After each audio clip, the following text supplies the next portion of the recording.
Campinas, fiz comunicação com especialização em jornalismo, então eu sou jornalista de formação. Mas aí eu decidi não seguir a carreira de jornalista e fui ver o que me aprovia à época. E eu acabei chegando na área de linguística, especificamente linguística indígena, pela causa indígena. Então eu comecei a atuar no meio ambiental por aí, por essa sensibilidade, através de estudo e descrições de línguas indígenas. Aí você vai fazer mestrado, doutorado, fui para o Museu Guild e lá, administrativamente, fui convidado para ser primeiro coordenador da coordenação de ciências humanas, que pega linguística, antropologia e arqueologia. Aí depois eu fui convidado para ser diretor substituto e coordenador de pesquisa e pós-graduação, onde eu abri o meu leque de entendimento sobre questões amazônicas. E depois de ter sido diretor substituto, eu resolvi me candidatar à direção do Museu Guild. Passei por uma direção, me recandidatei, tive a segunda, aí não podia mais, saí para fazer o meu segundo pós-doc, retornei, o Museu Guild entrou em processo novo de busca por um novo diretor ou diretora, eu me inscrevi e fui, segundo o que os comitês de busca me disseram, fui o primeiro colocado nas três participações. Se você comparar essa COP com as demais COPs, desde que elas foram estabelecidas em 92, a gente está falando de uma COP em que o mundo está passando por uma transformação muito rápida de 10 anos para cá, em termos de emissão de CO2, em termos de... eu quase que posso até chamar de descaso com o meio ambiente, que as pessoas não estão prestando atenção no meio ambiente, o meio ambiente está gritando para nós. O fato dessa COP ser na Amazônia e ser em Belém, e as comunidades tradicionais terem a capacidade, e estão se preparando para isso, para participar de uma maneira contundente da COP, isso vai fazer com que a realização dessa COP seja distinta de todas as outras. E eu espero, aí é o meu desejo pessoal, eu espero que o nível das discussões leve em consideração as demandas dos povos tradicionais. E aqui eu falo não apenas dos povos tradicionais da Amazônia, mas dos povos tradicionais que habitam as florestas tropicais, que é onde as mudanças climáticas elas são mais acentuadas ou têm nas florestas tropicais a capacidade maior de mitigação se preservadas. Então a gente tem um lugar no mundo em que você tem uma população relativamente densa,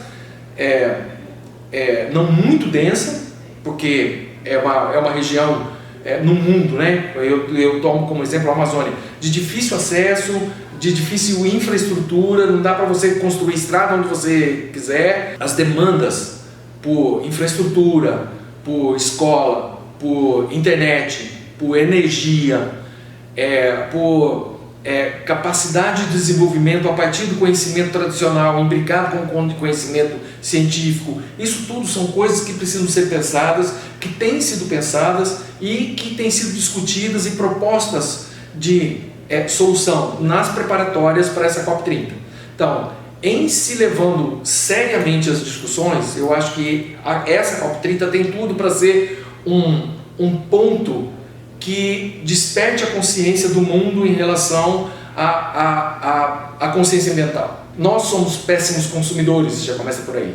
Nós consumimos muito mal. E não é só consumir produtos, é consumir mídia social. Então a gente precisa ter um olhar mais crítico das mídias sociais, na introdução e na capacidade que as mídias sociais têm de fazer com que povos de diferentes lugares interajam. Então essa é uma capacidade fascinante que tem nas mídias sociais. Só que tem o outro lado que precisa ser olhado de uma maneira crítica, né? Elas não são reguladas, as mídias sociais não são reguladas. Esse é um debate que é um grande debate atual, que imbrica na consciência ecológica, na consciência humanitária. Nós precisamos nos olhar no mundo, na nossa relação com o mundo. O mundo que eu falo é a Terra, né? Que tem bens de consumo, que a natureza provê, mas eu acho que o uso que a gente faz do que a natureza provê precisa ser repensado. O Brasil tem muito a ensinar os outros países em termos de legislação ambiental. Somos um país cujas leis, cujas regras, elas são bastante fortes, elas são bastante contundentes. Existem tentativas que são espúrias de você usar e abusar do meio ambiente de uma maneira que é destrutiva. Mas, levado em consideração a legislação, o marco legal, o marco regulatório ambiental brasileiro, ele é um avanço em relação aos outros países. Ele é um avanço em relação à preservação, em relação ao uso. A nossa lei de inovação que embasa a tomada de decisão sobre o uso dos ativos da biodiversidade, isso é bastante avançado em relação a outros países do mundo. E um outro ponto que a gente está bastante desenvolvido é sob o ponto de vista tecnológico. A ação do INPE, por exemplo, de monitoramento de queimada e da devastação, são programas que estão aí, têm dados há mais de 30 anos. Nenhum país no mundo tem isso sobre a sua biodiversidade. A gente precisa continuar a fazer valer a lei, né? Porque não adianta você ter lei. Nós passamos 4 anos aí, devastamos com os maiores índices de devastação, de grilagem de terras e de queimada da Amazônia. Tanto que o impacto disso foi a suspensão do Fundo Amazônia. Nós tivemos 3 anos de suspensão das doações do Fundo Amazônia, que ficou sem funcionar por conta desse desastre ambiental que foi causado no governo anterior. Mas eu acho que a gente é olhado e é muito bem olhado em termos de conservação. Tanto, para fechar, tanto do ponto de vista científico, na produção de dados científicos, quanto na legislação e no marco legal sobre a biodiversidade. O grande nó que ainda temos é como recuperar as áreas já degradadas. Então, a ciência tem se debruçado muito sobre áreas já degradadas para tentar conseguir reverter o quadro de degradação. Eu acho que isso tudo pode ser, talvez seja usado como exemplificação e embasamento para uma grande ação que a gente sabe que o governo brasileiro vai colocar na mesa, que é a criação de um fundo internacional que seja voltado para a proteção das florestas e da sociodiversidade. Então, as pessoas que protegem a floresta e as florestas que são protegidas por essas pessoas, sejam grandes proprietários, que tem proprietário que tem a sua reserva legal e mantém a reserva legal, né? E isso precisa ter algum tipo de recompensa. Se não tiver recompensa, ele vai passar o correntão, vai desmatar e vai colocar gado ou vai plantar soja, que são coisas absolutamente inadequadas, né? Que a gente já sabe disso. Então, manter a floresta em pé é muito mais valorizado, você tem muito mais recompensa econômica se você tiver uma recompensa de um fundo, por exemplo, que é o que o presidente Lula deve propor, já está tudo engatilhado para ele propor esse fundo. Eu acho que isso vai ajudar a mitigar o problema atual, frear o problema atual e ajudar a fazer com que se pense numa outra vertente, se olhe para a floresta de uma outra vertente. Então, nada mais justo que o mundo olhar para isso e nos ajudar a ter uma compensação para que se mantenha a floresta, para que se mantenha a proposta de desmatamento zero até 2030 seja efetivada e a partir daí você ter mais unidades de conservação e você ter mais áreas recuperadas de áreas que já foram degradadas. Você viu o que aconteceu no Rio Grande do Sul? Claro que a mídia não dá tanta importância para o que acontece no Rio Grande do Sul, em contrapartida ao que acontece na Amazônia. Mas nós tivemos, nos 2 últimos anos, as 2 maiores secas na Amazônia. E isso foi catastrófico para as comunidades ribeirinhas, que vivem do extrativismo, que vivem da produção de farinha, da produção de açaí, da retirada do peixe, né? Então, isso tudo teve um impacto muito forte. O governo teve que entrar com um programa assistencial mesmo para poder ajudar essas pessoas a sobreviverem. Então é uma questão de sobrevivência. Então, essas pessoas que são as mais afetadas e elas têm consciência disso. Isso o quê? O fato de que você precisa ter um embasamento científico na tomada de decisões. E eu falo isso porque nós somos uma instituição que o ano que vem nós vamos fazer 160 anos. Na Amazônia. E desde que nascemos, a nossa imbricação com populações tradicionais, ela tem sido crescente. Trabalhos científicos são trabalhos que envolvem consultas, que envolvem, agora cada vez mais, a autoria das comunidades tradicionais. E isso nos traz uma respeitabilidade muito grande, porque a gente acaba sendo veiculadores dessas vozes. Então, através disso, o Museu Guild especificamente está fazendo uma série de seminários no Museu Guild, mas um grande número de seminários em parcerias interinstitucionais. Parcerias com o BID, Banco Interamericano de Desenvolvimento, que sob a presidência do Ilan Goldfein, para você ter uma ideia, ele criou um programa chamado Amazônia Sempre.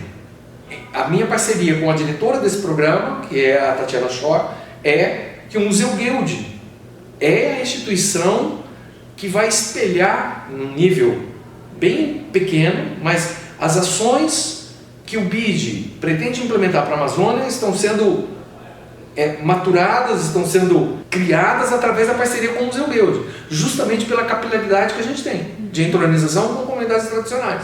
Então não basta você fazer pesquisa naquela região, você tem que transformar o resultado de pesquisa para as comunidades, que elas precisam saber o que está acontecendo, precisam entender aquilo, porque isso também ajuda a valorizar as próprias comunidades e as demandas, e elas entenderem o que está acontecendo nas suas vidas. Isso é uma coisa pequena, mas isso exponencia e se multiplica pela Amazônia como um todo, o nível de dificuldade.